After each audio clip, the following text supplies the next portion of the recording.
Hi everyone! Today I'm going to be reading Salsa by Jorge Argueta and illustrations by Duncan Tonatiuh, a cooking poem. But before I begin reading this poem, I want to go ahead and talk about the front cover.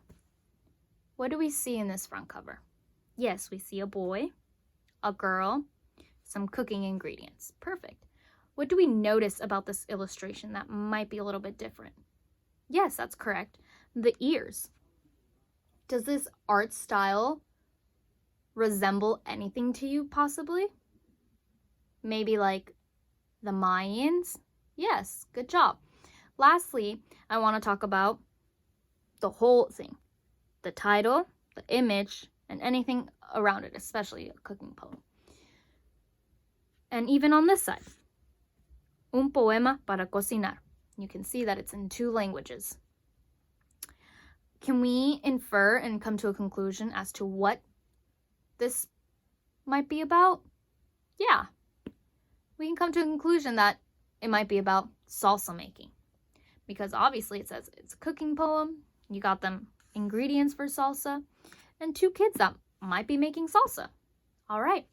Let's go on. Salsa. Words by Jorge Argueta. Pictures by Duncan Tonatiuh. Excuse me. In my house, there is a stone bowl.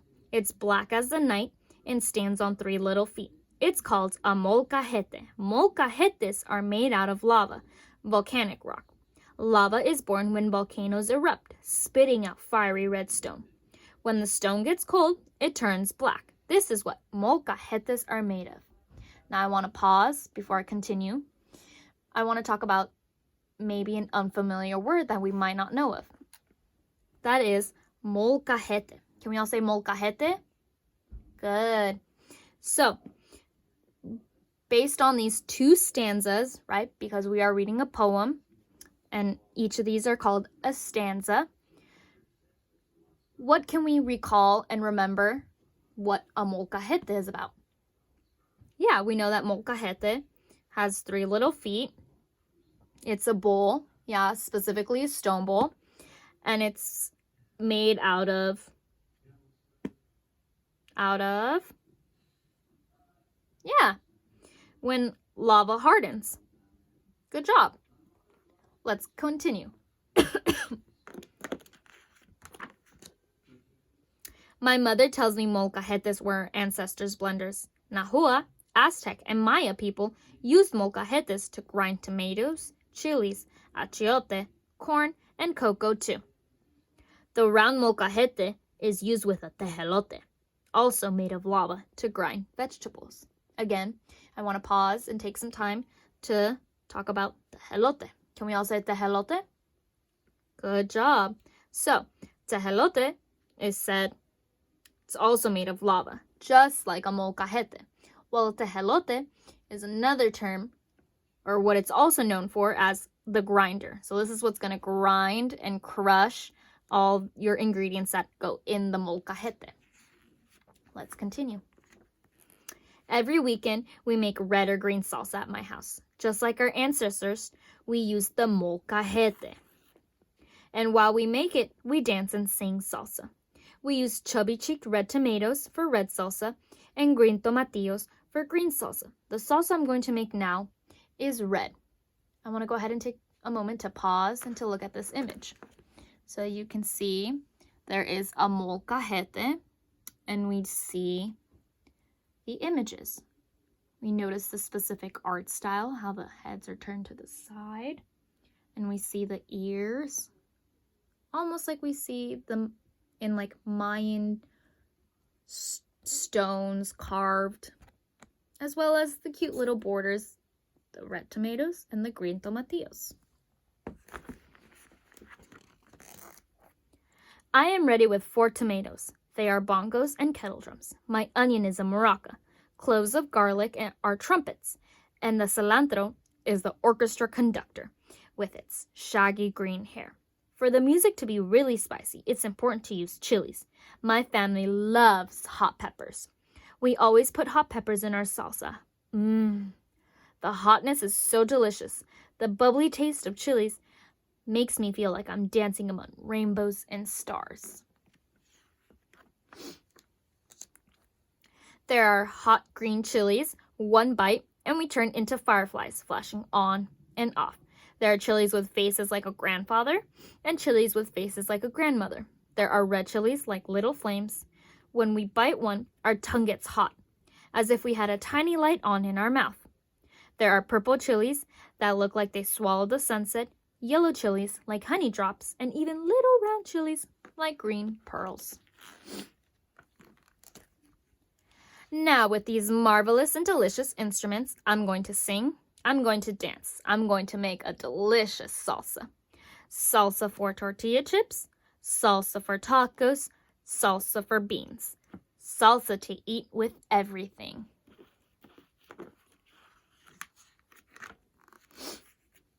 Bing, bang, bing. Bring the tomatoes, the cilantro, and the hot peppers in a kettle bowl. To be washed in the river of the sink. Splash, rush, gush, whoosh, splash, splish. The water pours out singing. The tomatoes, the cilantro, and the chilies bathe and make music of whistles, marimbas, drums, maracas, bongos, and kettle drums. Once they're all clean, take the tomatoes, the cilantro, and the chilies to the table. So again, if we're looking at the borders, which are a great touch, we see the tomatoes, the cilantro, and the chilies. The onion and garlic are waiting. I peel the onion and garlic. I cut the tomatoes, the onion into little cubes, and put them in the molcajete with the garlic trumpets and the cilantro too, as it keeps conducting the salsa orchestra. I want to take a moment to pause and to look at this image. I want you to take a look at how he is drawn, the way he's faced, the way he's looking, like it's always the side profile, right? But he's supposed to be looking downwards. With the tejelote of my molcajete, I slowly crush the tomatoes, the onion, the garlic, the cilantro, and the red chilies. How delicious this red salsa smells. Prack, prash, rick, rick, is the sound of stones crushing together. I grind and I crush. Again, if we're looking at his image, he's supposed to be looking down, but we do see the side profile. How soft, how red, how juicy. Now I cut the lime, green in rounds like a juicy world, filled with seeds that are the low notes of the music. I squeeze a river of lime into the salsa, and we stir with my saxophone spoon. I don't throw away the low note seeds of the lime. I put them in my kettle drum bowl. With the onion and garlic peels, I bury them in my garden so they can become soil. So Mother Earth, ping pong clang clang, ta ta ra ta ta, will keep dancing and singing, giving us more lime trees, more tomatoes, red peppers, cilantro, and onions. I want to take a moment to take a look at this image and as well as what he was saying. Does anyone know what this process that he's doing is called? Yeah, decomposition.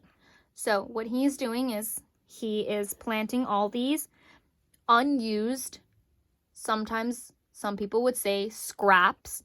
So the things that we normally wouldn't use, such as orange peels, banana peels, the outside part of a lime once you squeezed out all the juice, and he's burying them in the garden or anywhere that there's soil. And so what this does is this fertilizes the soil.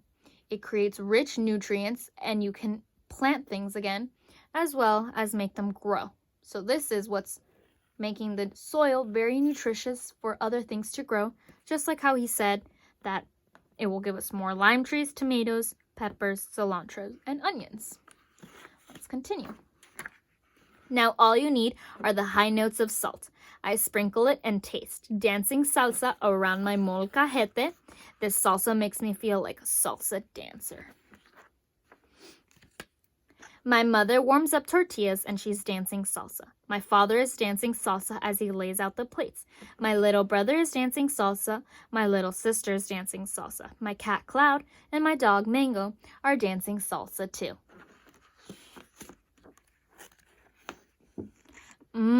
It's so delicious. This salsa, red salsa. It tastes like love. All right, so that comes to a conclusion with this cooking poem, Salsa, again, written by Jorge Argueta and Duncan Tonatiu. I do want to take this time to recall and talk about what this poem was about. So this poem was about salsa, right? They're using the ingredients to create their salsa, but also dancing, right? So, are there any literacy terms that we noticed in this book? Yes, we did see some onomatopoeias. So where we saw onomatopoeias are right here. Bing, bang, butt. Splash, rush, gush, whoosh, splash, splish. Those are a lot of the onomatopoeias that we see in the book, as well as where he's right here. Prak, presh, rik, rik. What is another thing that we saw? Yeah, personification. So for those of you guys who don't know what personification is taking inanimate objects such as tomatoes, garlic, onions, chilies, and giving them human/realistic features, such as this part where they're tasting the chilies. They're saying it has faces like a grandfather and faces like a grandmother. They're making them personified. And lastly, I want to talk about the title of the book. So the title, Salsa. Do any of you guys know what a homophone is? No? That's okay. Well, I do. A homophone is one word with two different meanings, such as salsa. They have your salsa foods, but these two, as they're making their salsa, are dancing. Can any of you guys think of some other homophones? The example that I can come up with is orange. It's the color orange, but you also have that nice, juicy orange that we eat. And that concludes my lesson. Thank you.